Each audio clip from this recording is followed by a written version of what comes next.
আমন্ত্রণ দেশ জনপদ লাইভের সঙ্গে আছে আমি ইশিকা আজিজ। ভারতের ত্রিপুরায় বাংলাদেশের সহকারী হাইকমিশনে হামলা, জাতীয় পতাকা অবমাননা ও মিডিয়ায় তথ্য সন্ত্রাসের প্রতিবাদে নয়াপল্টন থেকে ভারতীয় দূতাবাসে পদযাত্রা করছেন বিএনপির 3 অঙ্গ সংগঠন। এ নিয়ে বিস্তারিত জানাবেন সহকর্মী সাইফুল রিপন। সাইফুল, এই মুহূর্তে পদযাত্রা কোথায় রয়েছে?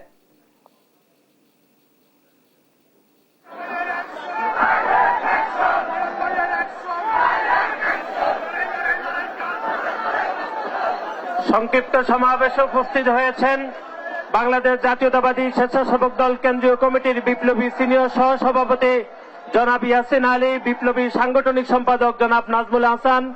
সংক্ষিপ্ত সমাবেশে বক্তব্য রাখার জন্য বিনীত অনুরোধ করছে বাংলাদেশ জাতীয়তাবাদী স্বেচ্ছাসেবক দল কেন্দ্রীয় কমিটির বিপ্লবী সভাপতি জনাব এস.এম. জিলানী। বিসমিল্লাহির রহমানির রহিম। আগরতলায় বাংলাদেশি হাইকমিশনের সহকারী হাইকমিশনের অফিসে ভারতীয় উগ্রবাদীদের নগ্ন হামলা, ভারতীয় গণমাধ্যমে বাংলাদেশকে নিয়ে মিথ্যা অপপ্রচার চালানো এবং বাংলাদেশের পতাকাকে অবমাননার প্রতিবাদে জাতীয়তাবাদী যুবদল, স্বেচ্ছাসেবক দল এবং ছাত্র দলের যৌথ উদ্যোগে আজকের ভারতীয় হাইকমিশন অভিমুখে প্রতিবাদী পদযাত্রা এবং স্মারকলিপি প্রদানের কর্মসূচির প্রাক্কালে আজকের এই সংক্ষিপ্ত সমাবেশের আমাদের মাঝে উপস্থিত রয়েছেন বাংলাদেশ জাতীয়তাবাদী দলের বিপ্লবী সিনিয়র যুগ্ম মহাসচিব, আধিপত্যবাদীর বিরুদ্ধে বাংলাদেশের সব থেকে যে সোচ্চার একটি কণ্ঠ, রাকসুর সাবেক ভিপি, নন্দিত জননেতা জনাব অ্যাডভোকেট রুহুল কবির রিজভী আহমেদ। আমাদের মাঝে উপস্থিত রয়েছেন জাতীয়তাবাদী যুব দলের বিপ্লবী সভাপতি যুবনেতা আব্দুল মোনায়েম মুন্না, বিপ্লবী সাধারণ সম্পাদক নুরুল ইসলাম নয়ন, ছাত্র দলের বিপ্লবী সভাপতি রাকিবুল ইসলাম রাকিব, সাধারণ সম্পাদক নাসির। উপস্থিত রয়েছেন স্বেচ্ছাসেবক দলের বিপ্লবী সিনিয়র সহসভাপতি ইয়াসিন আলী, সাংগঠনিক সম্পাদক নাজমুল হাসান, জাতীয়তাবাদী স্বেচ্ছাসেবক দল ঢাকা মহানগর দক্ষিণের বিপ্লবী সভাপতি জহিরুদ্দিন তুহিন, সাধারণ সম্পাদক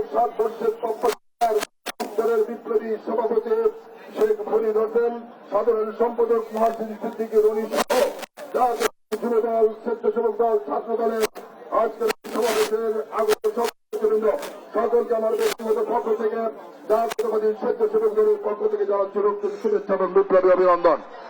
প্রিয় বন্ধুরা, বাংলাদেশ একটি সম্প্রীতির দেশ। বাংলাদেশে আমরা বসবাস করে হিন্দু, মুসলিম, বৌদ্ধ, খ্রিস্টান, আমাদের মধ্যে ভ্রাতৃত্বের বন্ধন রয়েছে। আমরা যেরকম হিন্দুদের পূজা উদযাপন করি, হিন্দুরাও আমাদের সাথে ঈদ উদযাপন করে। এই সম্প্রীতির বাংলাদেশে ইতিমধ্যে আমরা লক্ষ্য করছি গত 5ই আগস্ট স্বৈরাচার শেখ হাসিনা বাংলাদেশ থেকে পালিয়েছে। ওই শেখ পরিবারের সকল সদস্য পালিয়েছে। একটি ভুয়া পার্লামেন্টের সকল সদস্য পালিয়েছে। একটি ভুয়া মন্ত্রী পরিষদের সকল সদস্য পালিয়ে গিয়েছে। বন্ধুরা, নোয়াখালীতে কমছে না আলুর দাম, দেখা দিয়েছে সয়াবিন তেলের সংকটও। বিস্তারিত জানাতে সরাসরি যুক্ত হচ্ছেন সহকর্মী মাওলা সুজন। সুজন, সয়াবিন তেলের সংকটের কি কারণ, আলুর দাম নিয়ে কি বলছেন ক্রেতা বিক্রেতারা?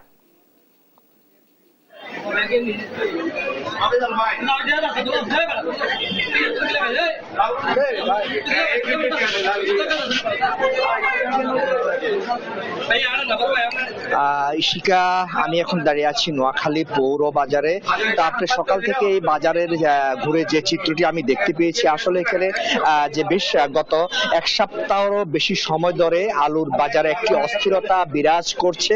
তো যেটি জানতে পেরেছি যে আসলে বাজারে নতুন আলু আসার সাথে সাথে পুরানো আলু রয়েছে। তারপর নতুন আলু আসার পরও কিন্তু বাজারে আলুর দামে তেমন একটা হেরফের হয়নি, বরং আলুর দাম আরো বেড়েছে বলে আমরা ক্রেতাদের সূত্রে জানতে পেয়েছি। তো আজকের বাজার ঘুরে যেটি দেখতে পেয়েছি সেটি হচ্ছে যে প্রতি কেজি পুরানো আলু বিক্রি হচ্ছে 75 টাকা কেজি দরে এবং নতুন আলু বিক্রি হচ্ছে 110 থেকে 120 টাকা কেজি দরে। তো আসলে যেটি এই যে সূত্রে জানতে পেরেছি যে আলু বিক্রেতা যারা আছে তারা বলেছে যে তারা পাইকারি আড়ত থেকে যে দামে আলু কিনছে তারাই কিন্তু বেশি দামে কিনতে হচ্ছে, তো এটার সাথে পরিবহন খরচ এবং শ্রমিক মজুরি মিলিয়ে তাদেরকে বিক্রি করতে হচ্ছে। তো আমি এখন এই বিষয়ে কথা বলবো একজন আলু বিক্রেতার সাথে। আমি তার কাছে জানতে চাইবো যে গত এক সপ্তাহ থেকে নোয়াখালীতে আলুর বাজার খুব অস্থিরতা বিরাজ করছে কেন এবং কি কারণে আলুর দাম বেশি বেশি বেশি বলে আপনার কাছে মনে হচ্ছে? আমরা এখান থেকে তো কিনে আলুটা আমাদের কিনে হচ্ছে 65 টাকা, আমরা খুচরা মূল্য বিক্রি করতেছি 70 টাকা। নতুন আলুটা কিনে হচ্ছে 90 টাকা, বিক্রি করতেছি 100 টাকা। এক বছরে 10 কেজি 20 কেজি ছোট আলু বাড়িয়ে দিচ্ছে, এটা আমাদের অনেক ঘাটতি যাচ্ছে। কিন্তু আমরা জানি যে নতুন আলু বাজারে আসার পরে তো পুরনো আলুর দামের কমার কথা, কিন্তু কেন কমেনি বলে আপনি মনে করছেন?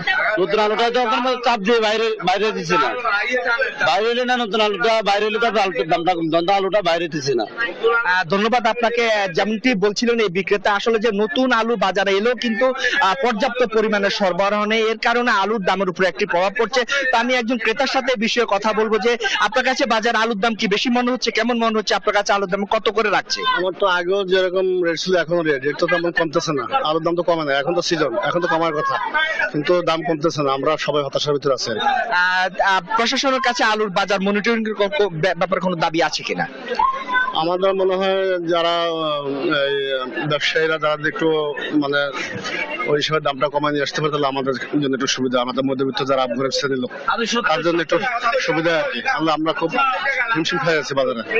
ধন্যবাদ আপনাকে। তিনি যেমনটি বলছিলেন যে বাজারে আলুর দামের যদি পর্যাপ্ত প্রশাসনিক মনিটরিং করা হয় তাহলে আলুর দাম হয়তো কিছুটা ক্রেতাদের নাগালের বাইরে আসবে। তবে এক্ষেত্রে যেটি দেখতে পাচ্ছি যে নতুন আলু এবং পুরনো আলু দুটোই কিন্তু ক্রেতাদের প্রায় নাগালের বাইরে রয়েছে। অপরদিকে যে নোয়াখালীতে সয়াবিন তেলের একটি সংকট দেখা দিয়েছে বাজারে, যে পর্যাপ্ত পরিমাণ সয়াবিন তেল বাজারে না থাকায় ক্রেতাদের মধ্যে সয়াবিন তেলের একটি সংকট বিরাজ করছে। তবে এক্ষেত্রে যারা তেল বিক্রেতা রয়েছেন তারা জানিয়েছেন যে আসলে পর্যাপ্ত পরিমাণ সরবরাহ না থাকায় বাজারে সয়াবিন তেলের উপর একটি প্রভাব পড়ছে। তো আমি এখন এই বিষয়ে কথা বলার জন্য চলে যাব বগুড়াতে।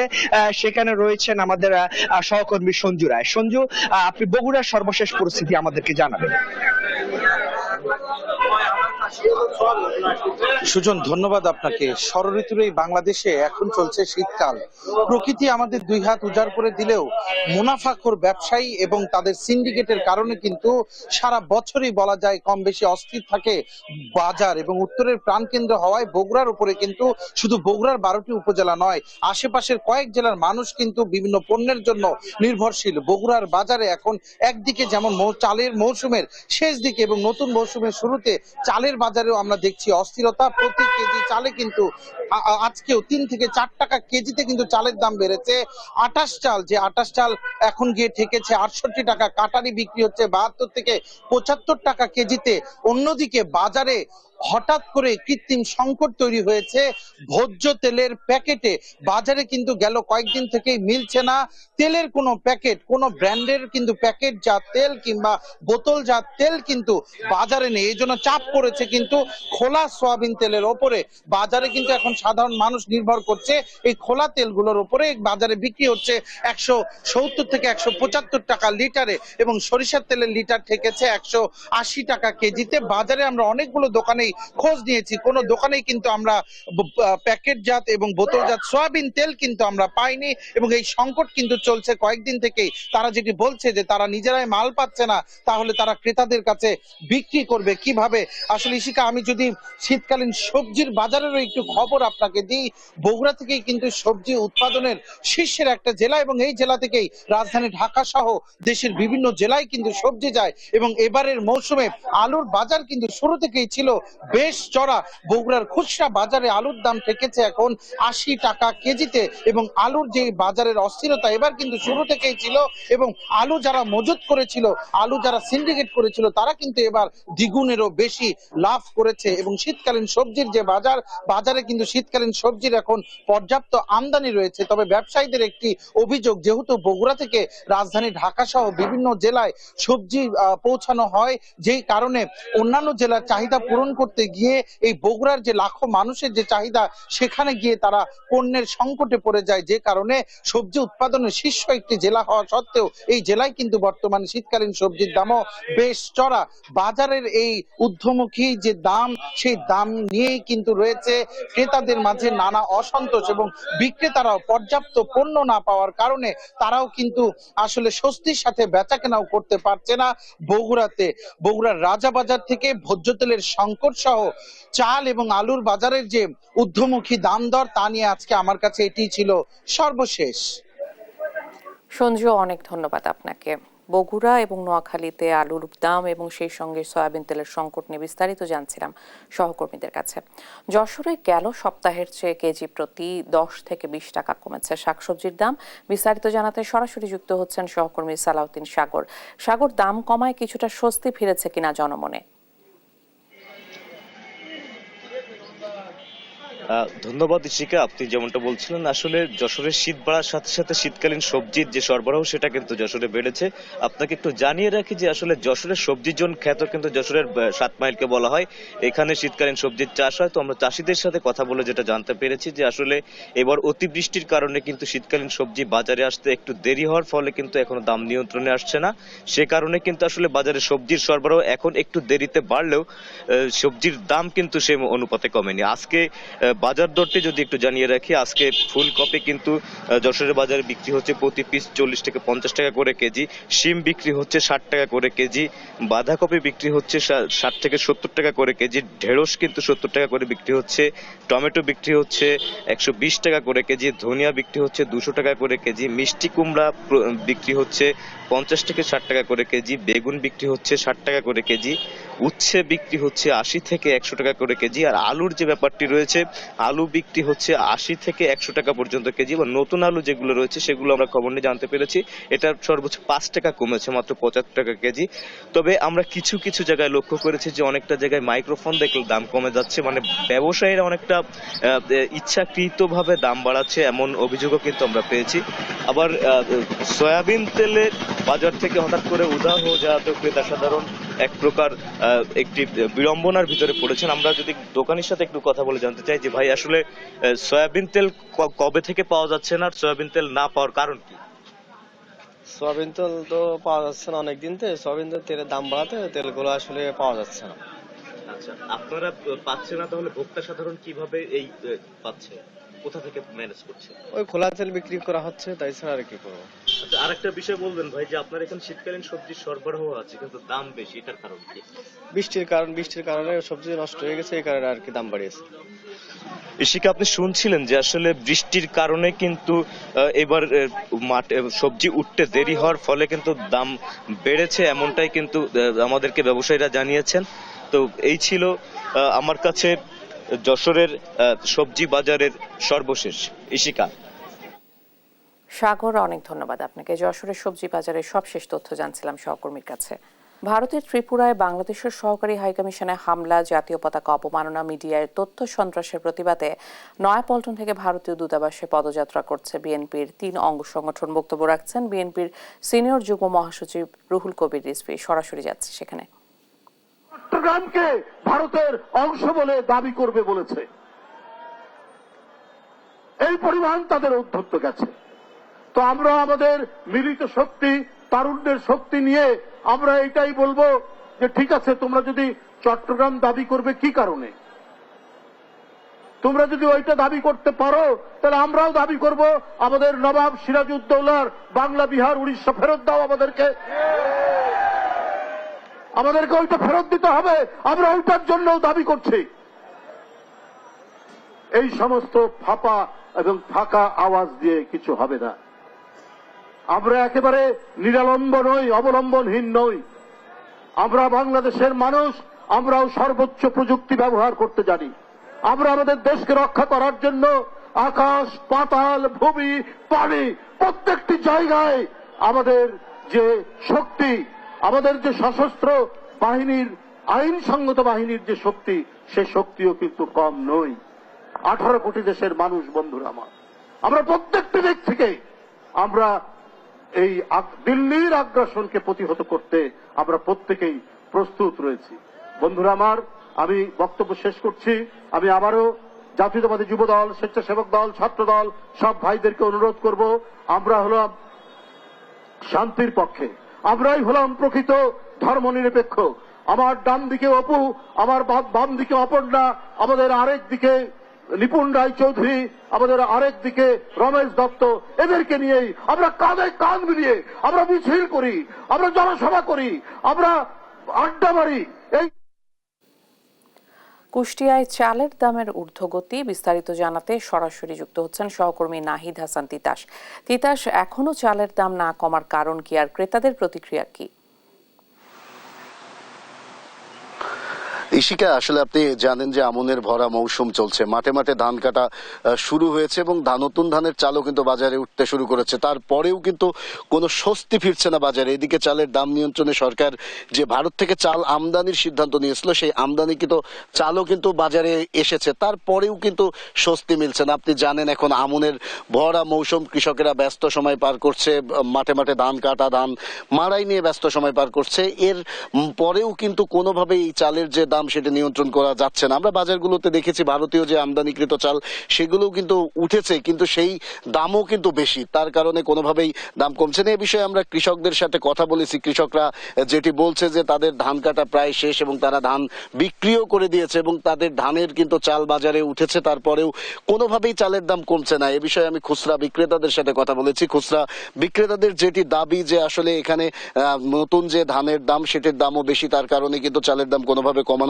যাচ্ছে না। তারপরেও এদিকে আমদানিকৃত যে ভারতীয় চাল এসেছে সেটির দামও কিন্তু বাজারে বেশি। অর্থাৎ আমি যদি আজকের বাজার দর জানাই কুষ্টিয়ার, যেমন সরু মিনিকেট চাল বিক্রি হচ্ছে ৭০ থেকে ৭২ টাকা কেজি দর এবং কাজললতা চাল বিক্রি হচ্ছে ৬৬ থেকে ৬৮ টাকা কেজি দর এবং মোটা ২৮ চাল বিক্রি হচ্ছে ৫৮ টাকা কেজি দরে। অর্থাৎ আপনি বুঝতেই পাচ্ছেন যে আমনের ভরা মৌসুম চলছে, আমদানিকৃত চাল ভারত থেকে এসেছে, তারপরেও কিন্তু চালের দাম কমেনি, বরং তো কুষ্টিয়ার যে বাজারগুলো রয়েছে সেখানে কিন্তু ২ থেকে ৩ টাকা করে কেজিতে সব ধরনের চালের দাম বেড়েছে। আসলে এ বিষয়ে আমি যারা কুষ্টিয়ার বড় বড় মিল মালিক রয়েছে আমি তাদের সাথে কথা বলেছি। আসলে মিল মালিকদের কিন্তু বরাবরের মতো একই দাবি যে ধানের দাম বেশি এবং আমদানি খরচ বেশি পড়ে যাচ্ছে, যার কারণে কিন্তু চালের দাম কোনোভাবেই কমানো যাচ্ছে না। দীর্ঘদিন ধরে চালের বাজারের এই যে অস্থিরতা চলছে, এই অস্থিরতার কিন্তু এক প্রকার নাবিশ্বাস উঠেছে যারা সাধারণ ভোক্তা রয়েছে তারা। সাধারণ ভোক্তারা বলছে যে বড় বড় যারা মিল মালিক রয়েছে কুষ্টিয়ার, এই মিল মালিকদের সিন্ডিকেটের কাছে কিন্তু এক প্রকার জিম্মি হয়ে পড়েছে সাধারণ ভোক্তারা। যদি এই বড় বড় মিল মালিকদের এই সিন্ডিকেট না ভাঙা যায় তবে কিন্তু কোনোভাবেই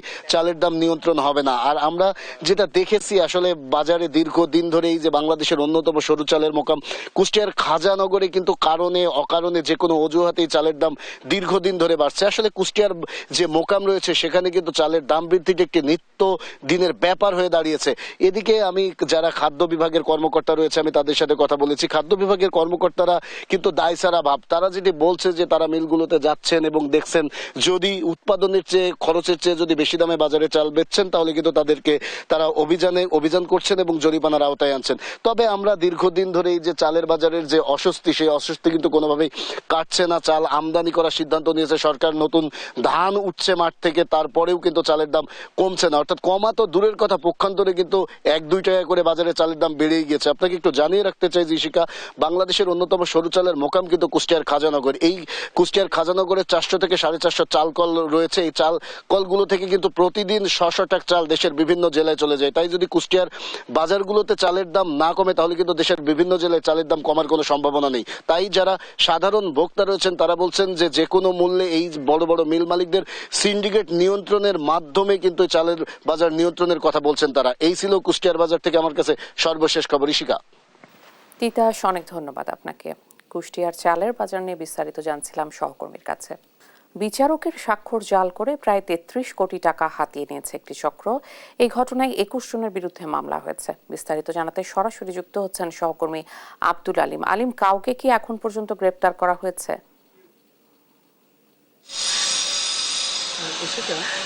মানিকগঞ্জ জেলা ও দায়রা জজ আদালতের বিচারকের সই জাল করে অভিনব কায়দায় ৩২,৬০,০০,০০০ টাকা আত্মসাৎ করেছে একটি প্রতারক চক্র। এই প্রতারক চক্রের যে মূল হোতা জেলা ও দায়রা জজ আদালতের সহকারী হিসাব রক্ষক ইমরান নাজির এবং জেলা হিসাব রক্ষণ অফিসের ডিএফও এবং সুপার যিনি রয়েছেন তাদের যুগ সদস্য এবং জেলা আইনজীবী সমিতির 6 সদস্য এর সাথে জড়িত, এবং এই মোট 21 জনের বিরুদ্ধে কিন্তু জেলা ও দায়রা জজ আদালতে কিন্তু মামলা হয়েছে।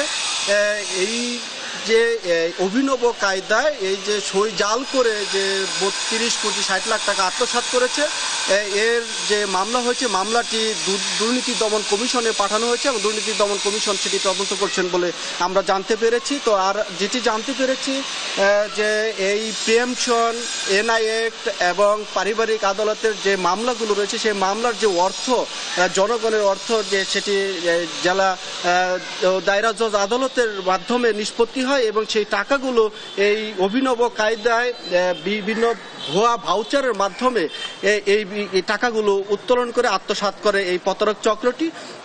তো এই যে ইমরান নাজির, যে সহকারী হিসাব রক্ষণ কর্মকর্তা, এবং তিনি এই জেলা জজ দায়রা ও জজ আদালতে যোগদান করেন 2018 সালে, এবং এই 5 বছর ধরেই কিন্তু এই জালিয়াতি করে আসছিলেন। কিন্তু এই নভেম্বরে এসে এই তথ্যটি ফাঁস হয়, এবং এই ফাঁস হওয়ার পরেই কিন্তু যে টনক নড়ে প্রশাসনের, এবং তারা তাকে সুকোজ করে এবং সাময়িক বরখাস্ত করে।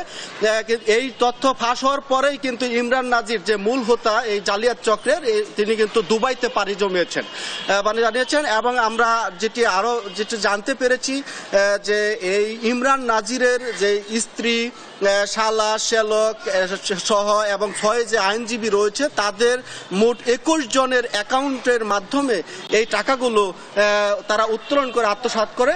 এবং আমরা যে এই বিষয়ে কথা বলেছি জেলা পাবলিক যে প্রসিকিউটর যে নুরতাজ আলম বাহা রয়েছে, তার সাথে তিনি যেটি বলছেন যে আইনজীবী যে এদের যুগ সাজসে এই জেলা ও দায়রা জজের যে বিচারকের সই জাল করে যে নজিরবিহীন যে অপরাধ সংঘটিত হয়েছে, এটি আসলে নজিরবিহীন এবং এর বিচার দ্রুত করার দাবি জানিয়েছেন তারা। তো আমরা আরও যেটি জানতে পেরেছি, এবং যে এই মামলাটি দুর্নীতি দমন কমিশন তদন্ত করবে এবং এই তদন্তের পরেই কিন্তু এর যথাযথ ব্যবস্থা নেবে প্রশাসন, এমনটাই জানতে পেরেছি আমরা আদালত সূত্রে। এছাড়া আমরা যে আরো যেটি জানতে পেরেছি যে ইমরান নাজির যে সেই দুবাইতে গিয়ে কিন্তু ব্যবসা পরিচালনা করছেন, এটি নিশ্চিত করেছেন তার স্ত্রী আফিফা রহমান। এবং তার স্ত্রী যেটি বলছেন যে এই যে অর্থ আত্মসাৎ, যে এত টাকা, যে সরকারি টাকা যে বিচারকের সই জাল করে যে আত্মসাৎ করেছে, এই টাকার যে চক্রের সাথে জড়িত তাদেরকে আইনের আওতার দাবি তার স্ত্রীও করেছেন।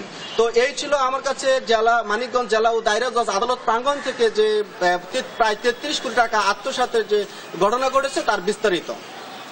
আলিম, অনেক ধন্যবাদ আপনাকে। চট্টগ্রামের জিইসিতে শুরু হচ্ছে ফার্নিচার মেলা। ভিন্ন রকমের এই আয়োজনে পাওয়া যাচ্ছে নানা ধরনের রুচিশীল ফার্নিচার। বিস্তারিত জানাতে সরাসরি যুক্ত হচ্ছেন সহকর্মী AKM নাজিম। নাজিম, ক্রেতাদের কেমন ভিড় দেখছেন?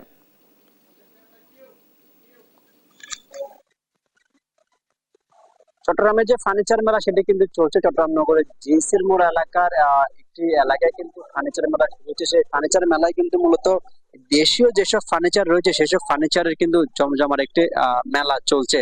আমরা যেটি দেখছি এই ফার্নিচার মেলায় কিন্তু দেশের বিভিন্ন প্রান্ত থেকে আসা, বেশ করে ঢাকা চট্টগ্রামের যতগুলো নামি দামি যতগুলো শোরুম রয়েছে ফার্নিচারের, সেই সব শোরুমের কিন্তু এখানে তারা শোরুম দিয়েছেন। এবং আমরা সকাল থেকে দেখেছি এখানে বিভিন্ন যারা বাসাবাড়ি সাজান, বাসাবাড়িতে নতুন আসবাবপত্র ক্রয় করে থাকেন, তারা কিন্তু এখানে আসছেন। আমরা এখানে যেটি দেখেছি এখানে সোফা, বিভিন্ন ধরনের আলমারি থেকে শুরু করে বাসার শৌখিন জিনিসপত্র কিন্তু এখানে রয়েছেন। এখানে এক একটি সোফা যদি কম দামে বলা যায় 30,000 টাকা থেকে শুরু হয়, সেই সোফা কিন্তু এখানে 2 থেকে 8 লাখ টাকা পর্যন্ত বিক্রি হচ্ছে। পাশাপাশি আরো কম দামে বা বিভিন্ন মানের সোফা এখানে রয়েছে, এবং সোফার পাশাপাশি চেয়ার, টেবিল, তারপর হচ্ছে ডাইনিং টেবিল এবং খাট, পালং, যেগুলো আসবাবপত্র থেকে শুরু করে বাসাবাড়ির যতগুলো পণ্য রয়েছে সবগুলো পণ্য কিন্তু এই মেলাতে পাওয়া যাচ্ছে। প্রতি বছর কিন্তু এখানে এই মেলা অনুষ্ঠিত হয়।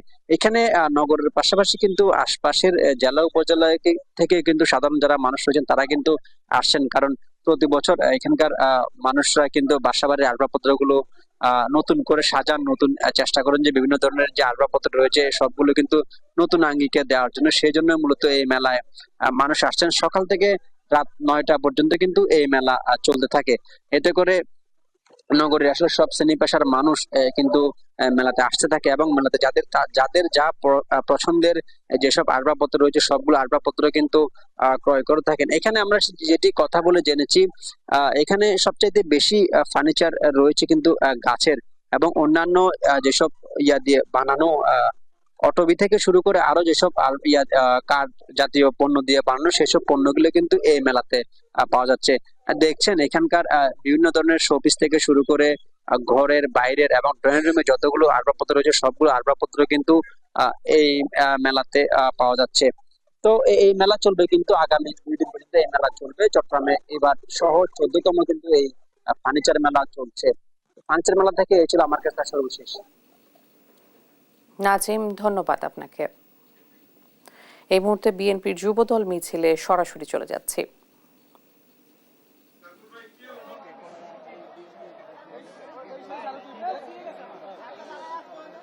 বেলা 11:30টার দিকে নয়াপল্টনে দলের কেন্দ্রীয় কার্যালয়ের সামনে থেকে আজকের এই ভারতীয় হাই কমিশন অভিমুখী যেই পদযাত্রা সেই পদযাত্রাটি শুরু হয়েছে এবং এই মিছিলটি এই মুহূর্তে রয়েছে রাজধানীর শান্তিনগর এলাকায় এবং এই পদযাত্রাটি শুরু হওয়ার আগে সংক্ষিপ্ত সমাবেশে কথা বলেছেন জাতীয়তাবাদী ছাত্র দল, জাতীয়তাবাদী যুব দল এবং স্বেচ্ছাসেবক দলের কেন্দ্রীয় নেতারা এবং তারা যেটি বলেছেন যে বাংলাদেশের স্বাধীনতা সার্বভৌমত্বের ক্ষেত্রে কারো সাথে কোনো আপোষ করবেন না তারা এবং তারা যেটি বলছেন দলের নেতা কর্মীরা যেই বাংলাদেশের বিরুদ্ধে যেই ষড়যন্ত্র হচ্ছে সেই ষড়যন্ত্র ঐক্যবদ্ধভাবে রুখে দিতে তারা প্রস্তুত রয়েছেন এমনটি কিন্তু তারা জানিয়েছেন এবং তারা যেটি বলেছেন যে রাজপথে তাদের যদি আবার রক্ত দিতে হয় তারা সেটি দিতেও প্রস্তুত আছেন, তবুও বাংলাদেশের স্বাধীনতা সার্বভৌমত্বের প্রশ্নে তারা কারো সাথে আপোষ করবেন না এবং ছাত্র দলের পক্ষ থেকে যেটি দাবি করা হয়েছে যে পরাজিত যেই স্বৈরাচার সরকার পাশের দেশে আশ্রয় নিয়েছে তাদের দোসররা দেশের ভেতরে ষড়যন্ত্র করছে এবং দেশকে অস্থিতিশীল করার চেষ্টা করছে এবং তারা যেটি বলছেন যে এই পরাজিত শক্তির দোসরদের বিচার নিশ্চিত না করা পর্যন্ত তারা ষড়যন্ত্র অব্যাহত রাখবে এবং সেই ষড়যন্ত্রকে মোকাবেলা করতে হলেও যারা বিগত দিনে গুম, খুন, হত্যা, লুটপাটের সাথে জড়িত এবং দেশকে একটি অরাজক পরিস্থিতির দিকে নিয়ে যাওয়ার জন্য যারা দায়ী ছিল তাদের বিচারের মুখোমুখি করতে হবে এবং এর মধ্য দিয়েই আসলে এই ষড়যন্ত্র মোকাবেলা করা সম্ভব হবে এমনটি কিন্তু দাবি করেছেন এবং দলের সিনিয়র যুগ্ম মহাসচিব রুহুল কবির রিজভী যেটি বলেছেন যে পরাজিত শক্তি ভারতে আশ্রয় নিয়ে সেখানে যে ষড়যন্ত্র করছে সেই ষড়যন্ত্রে প্রত্যক্ষভাবে মদত দিচ্ছে ভারত এবং ভারত একটি ভালো প্রতিবেশী বন্ধু রাষ্ট্র হিসেবে বাংলাদেশ বিবেচনা করলেও তারা তাদের কর্মকাণ্ডের মধ্য দিয়ে তাদের যে সেই প্রতিবেশী সুলভ যে আচরণ সেই আচরণ তারা দেখাচ্ছে না এমনটি কিন্তু অভিযোগ করেছেন বিএনপির সিনিয়র যুগ্ম মহাসচিব রুহুল কবির রিজভী এবং তারা যেটি বলছেন যে সেখান থেকে ষড়যন্ত্র করে দেশকে অস্থিতিশীল করার কোনো ধরনের চেষ্টা তারা সফল হতে দেবেন না এবং প্রয়োজন হলে আবারও তারা রাজপথে আন্দোলন সংগ্রাম করবেন এবং আধিপত্যবাদী শক্তির বিরুদ্ধে প্রয়োজনীয় যা করার তাই করবেন এমনটি কিন্তু দলের সিনিয়র যুগ্ম মহাসচিব রুহুল কবির রিজভী দাবি করছেন এবং এই মুহূর্তে কিন্তু এই পদযাত্রাটি রয়েছে রাজধানীর শান্তিনগর এলাকায় এবং আজকের এই পদযাত্রাটির মূল উদ্দেশ্যই হচ্ছে বাংলাদেশের যে সহকারী হাই কমিশন ভারতে অবস্থিত সেখানে যেই হামলা হয়েছে উগ্রপন্থীদের পাশাপাশি বিভিন্ন সাম্প্রদায়িক ইস্যু নিয়ে যে বাংলাদেশের সাম্প্রদায়িক সম্প্রীতিকে নষ্ট করার জন্য যেই রাষ্ট্রীয় পৃষ্ঠপোষকতা চলছে ভারত থেকে, তার প্রতিবাদে কিন্তু আজকের এই পদযাত্রা। এবং এই পদযাত্রা থেকে বিএনপির পক্ষ থেকে বিএনপির যেই তিনটি সহযোগী অঙ্গ সংগঠন রয়েছে, ছাত্রদল, যুবদল এবং স্বেচ্ছাসেবক দল, এই তিনটি সহযোগী অঙ্গ সংগঠনের পক্ষ থেকে হাই কমিশনে স্মারকলিপি দেওয়ার কথা রয়েছে। এবং এই স্মারকলিপি দেওয়ার উদ্দেশ্যে যে পদযাত্রা, সেই পদযাত্রাকে কেন্দ্র করে সকাল থেকে বিপুল সংখ্যক নেতাকর্মী এই নয়াপল্টনে দলের কেন্দ্রীয় কার্যালয়ের সামনে অবস্থান নিয়েছেন এবং বেলা 11টার পর আনুষ্ঠানিকভাবে সংক্ষিপ্ত সমাবেশের মধ্য দিয়ে এই পদযাত্রার পূর্ব যে সমাবেশ, সেই সমাবেশটি শুরু হয় এবং সমাবেশে ছাত্রদল, যুবদল এবং স্বেচ্ছাসেবক দলের পক্ষ থেকে কিন্তু প্রত্যেকেই বক্তব্য রাখেন। এবং প্রত্যেকের বক্তব্যের মধ্য দিয়ে যেই বিষয়টি দাঁড়িয়েছে যে এই যে 5 আগস্ট পরবর্তী যেই সরকার, অন্তর্বর্তী সরকার দেশের দায়িত্ব নিয়েছেন, তাদেরকে অস্থিতিশীল করতে ষড়যন্ত্রের অংশ হিসেবেই কিন্তু নানাভাবে দেশে অস্থিতিশীল পরিবেশ তৈরি করার চেষ্টা হচ্ছে, এমনটি কিন্তু তারা বলছেন। এবং তারা যেটি বলছেন যে গণতান্ত্রিক অগ্রযাত্রার পথে যেই যাত্রা শুরু করেছে বাংলাদেশ নতুন করে, সেই অগ্রযাত্রাকে ব্যাহত করতে চাইছে একটি মহল এবং তাতে সেই ষড়যন্ত্রের আশ্রয় প্রশ্রয় দেয়া হচ্ছে ভারত থেকে। এবং আজকে বিএনপির সিনিয়র যুগ্ম মহাসচিব রুহুল কবির রিজভী যেটি বলেছেন যে ভারত সেখানে তাদের রাষ্ট্রে যে নিজেদের সেকুলার রাষ্ট্র হিসেবে দাবি করলেও করার পাশাপাশি যে তাদের সেখানে যে গণতান্ত্রিক ধারাবাহিকতা অব্যাহতভাবে চলছে, সেই গণতান্ত্রিক ধারাবাহিকতা বাংলাদেশেও কেন চলবে না এবং সেই ক্ষেত্রে ভারতের সহযোগিতা কেন বাংলাদেশ পাবে না, সেই প্রশ্নটিকে কিন্তু রুহুল কবির রিজভী তুলেছেন। এবং তিনি যেটি বলছেন যে পার্শ্ববর্তী দেশ হিসাবে ভারতের কাছে বাংলাদেশের প্রত্যাশা থাকবে যে বাংলাদেশের যে গণতান্ত্রিক ধারাবাহিকতা, গণতান্ত্রিক যে অগ্রযাত্রা, সেই অগ্রযাত্রায় ভারত বন্ধুসুলভ আচরণ করবে, এমনটি কিন্তু প্রত্যাশা তারা করেছেন। এবং এই যে অন্তর্বর্তী সরকার দায়িত্ব নেওয়ার পর থেকেই যে বিভিন্ন ধরনের অস্থিরতা সৃষ্টির চেষ্টা চলছে সারা দেশ জুড়ে এবং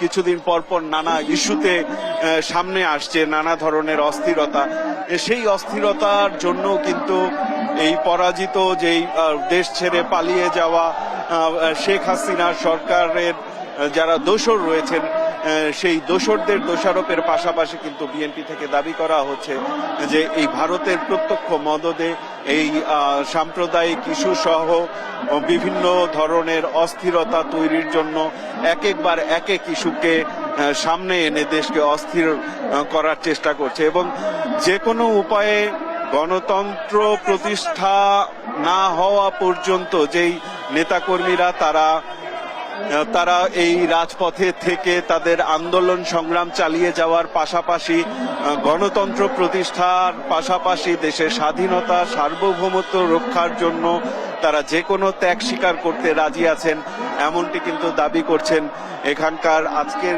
এই পদযাত্রায় অংশ নেয়া নেতাকর্মীরা। এবং তারা যেটি বলছেন যে আজকের এই পদযাত্রার মধ্য দিয়ে তারা ভারত সরকারকে বার্তা দিতে চান যে বাংলাদেশ একটি স্বাধীন সার্বভৌম রাষ্ট্র হিসেবে তাদের গণতান্ত্রিক যেই অগ্রযাত্রা, গণতান্ত্রিক যেই পথ চলা, সেই পথ চলায় যেন তারা কোনো ধরনের বাধা না দেয়, সেই ধরনের কর্মকাণ্ড যেন তারা না করে, সেই দাবি কিন্তু তারা জানাচ্ছেন। এবং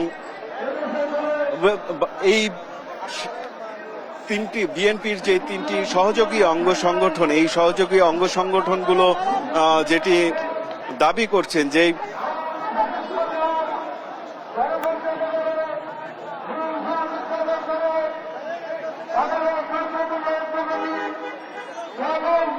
এই মুহূর্তে শান্তিনগর এলাকা অতিক্রম করছে আজকের এই সাইফুল, অনেক ধন্যবাদ আপনাকে।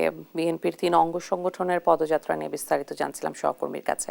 এই ছিল এখনকার দেশ জনপথ লাইভ। পরের বুলেটিন দেখার আমন্ত্রণ রইল। ধন্যবাদ।